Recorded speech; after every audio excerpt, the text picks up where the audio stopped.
Hello. So let's have a bit of an introduction to images, how they work, and what types there are. Okay. So this is in your textbook, page 167. And you've probably noticed in the past when you download images from the internet, you've probably seen them come in some different types.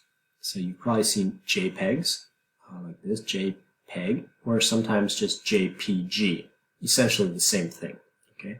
Then you've probably seen PNG, and you've probably seen GIFs as well.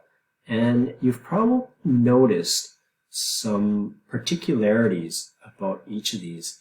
Now, very famously, when we talk about a GIF, people often imagine one of those animated pictures that just kind of repeat. So like some guy falling off his chair over and over and over again. So he falls off, then he falls off again and falls off. So that's usually associated with a GIF. That's what we call an animated GIF. Okay. So what are the difference between these? These are all images, as I said. Okay. Now, I'll leave it up to you to kind of read the specifics in the book, but I'll just kind of give you a little bit of a summary.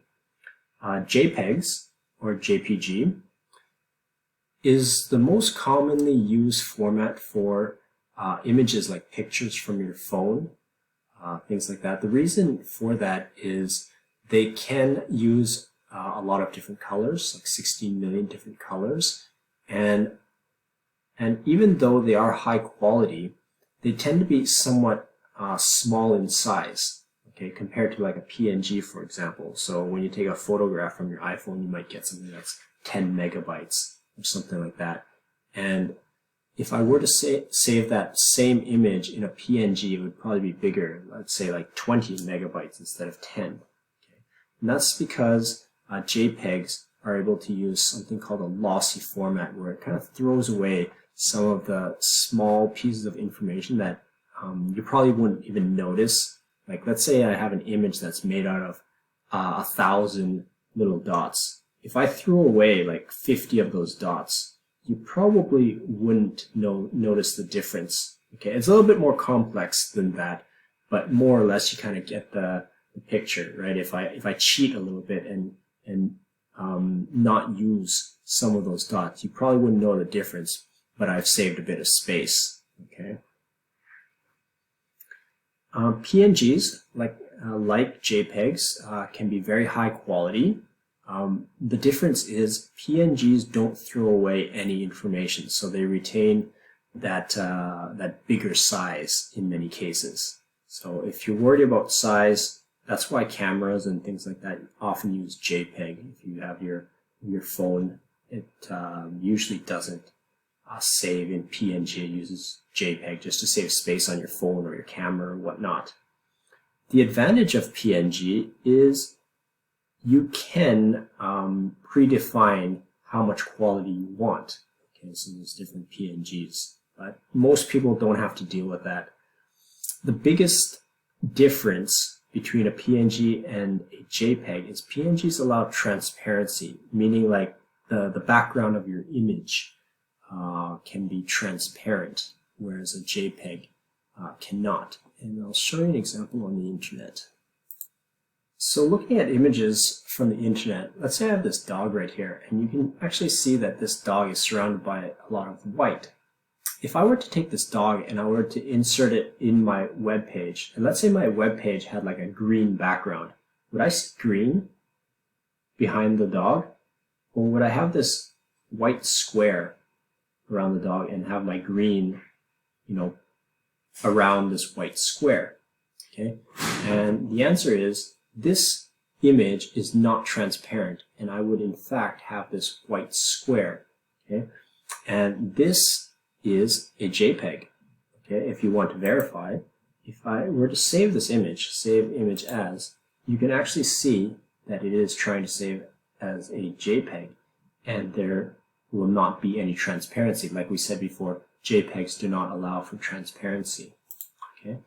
Whereas if I search for a different type of image in Google, you can turn on these tools and say, I just want transparent images, for example. So a dog like this, for example, And you can always kind of tell a transparent image because it gives you this checkered pattern behind the image itself. And if I were to save this one, save image as, you can see this one comes in a PNG because PNGs do allow for transparency. So there's a very quick test for you. Remember that PNGs do in fact allow for transparency. Okay, and so going on to the last one. So GIFs are quite different than the others because GIFs are usually low quality. In fact, GIFs only allow for 256 different colors instead of like 16 million colors like these ones. So if you're looking for a very high quality photo, you'll probably never get a GIF. GIFs are, you know, you see them, they have like an orange, a black, or blue, just very simple colors. GIFs do support transparency, and they're the only ones that support animation. So a quick search for dog GIF, right? You can see that this one does support transparency, and you can see that this one does in fact have animation. Okay. Now I probably don't get the highest quality of a dog image as I would with a JPEG, but usually it's enough. Right. Oh, geez. Okay. So just to break down the structure of an image tag, in case you don't know it, is we have the name of the tag IMG, and this right here is the attribute giving extra information to the image tag. So saying what the source is, and there's the source of our image, and closing the parenthesis there. Okay. Remember, the image tag is one of the few tags that doesn't have a closing tag, so I don't have a /img. Okay, that's not needed. That's just the entire tag itself. Let's take a look at an image that I actually took myself, and I've inserted it into this very simple web page. And at the moment, it looks like this. Okay, so this web page, and you can see that this is in fact a really huge image. In fact, got a lot of horizontal scroll going on there. And so, if you need to resize an image, there's a couple things you can do. Now, the first thing you can do is you can add a width attribute.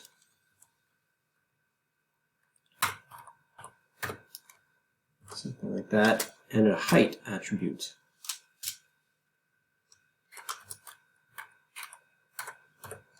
Okay, and you can warp it to whatever shape you want. So my image was originally a rectangle, but I'm going to force it to be a square. So 400 pixel by 400 pixel. So it is in terms of pixels, so you have to declare that.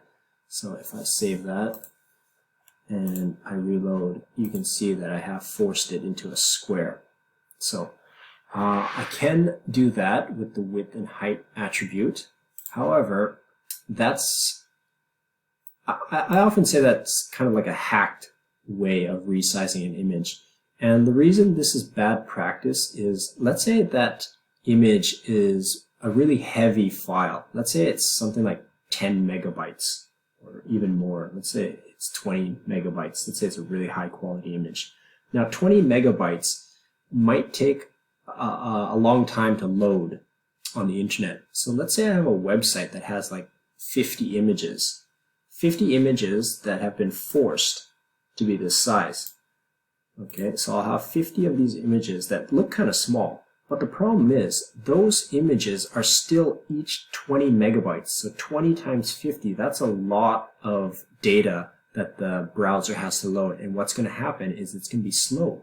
And the pictures are going to load one at a time, and people are going to have to wait for all the images to load, making for a slow experience. And that's not ideal, okay? So what happens when you force the size is you're not actually changing the size, but you're retaining the original size in terms of megabytes, in terms of data, and you're forcing it into a smaller size, okay? Okay, I've dragged this picture here. If I actually go into the properties, you can see that it is in fact a 7 megabyte image. And that's pretty big. And like I said, if I have many of these images, it's going to really slow down my browser. So instead, what you should do is you should go into this image and you should edit it. Okay, the easiest way to edit a picture on a Windows computer is with Microsoft Paint, and you can see that loads up automatically in Paint. Now, if you're a Mac user, just simply Google how to resize an image on a Mac. Okay, and it'll tell you it's probably something very similar. I think Macs have a similar program to Paint. Okay, simply here resize, and let's go to pixels here, and I said I wanted it 400 by, oops, I have to click this, otherwise it maintains it as a rectangle. So I don't want it to be the original proportions anymore. I want to kind of skew it. Okay, 400 by 400, okay, and let's do a save as, file, save as, let's just call it Storm 2.